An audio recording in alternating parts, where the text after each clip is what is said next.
சிறுத்தைக்கு ஆசையில விஜயா மேல முத்துக்கு இவ்வளவு பாசமா அப்படிங்கிற மாதிரி ஒரு சம்பவம் நடக்க போகுது. என்ன நடக்க போகுதுன்னு பார்க்கலாம் வாங்க. மீனா ஸ்ருதி கிட்ட நடந்த எல்லாத்தையுமே சொல்லி ரொம்பவே வருத்தப்படுறாங்க. வீட்டுக்கு வர சொல்லி கூப்பிடுறாங்க. ரவி வீட்டுக்கு வராம இருக்கிறத பத்தியும் சொல்றாங்க. அதே மாதிரி முத்து ரவி கிட்ட போய் பேசுறாரு. ரவி ஸ்ருதி இல்லாம நான் வீட்டுக்கு வரமாட்டேன்னு சொல்லிடுறாரு.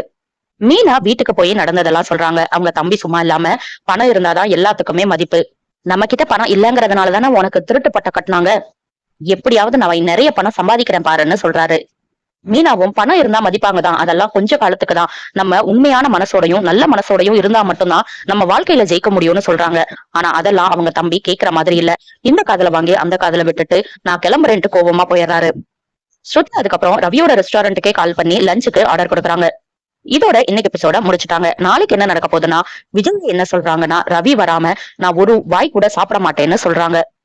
முத்து உடனே அவங்க அப்பா கிட்ட, இப்ப என்னப்பா அம்மா சாப்பிடணும் அவ்வளவுதானே அப்படின்னு சொல்லிட்டு ஒரு பக்கெட் நிறைய பிரியாணி கொண்டு வந்து இலையில கொட்டுறாரு. ரோஹிணியும் விஜயா கிட்ட போய், அத்தை பசிக்குதா அத்தை, போய் சாப்பிடலாமா அப்படின்னு கேக்குறாங்க. முத்து வெளியே இருந்து, இந்த பிரியாணில ஒரு ஸ்பெஷல் இருக்கு, நம்ம என்ன நினைச்சிட்டு வேண்டிட்டு சாப்பிடுறோமோ அது உடனே நடக்கும்னு சொல்றாரு.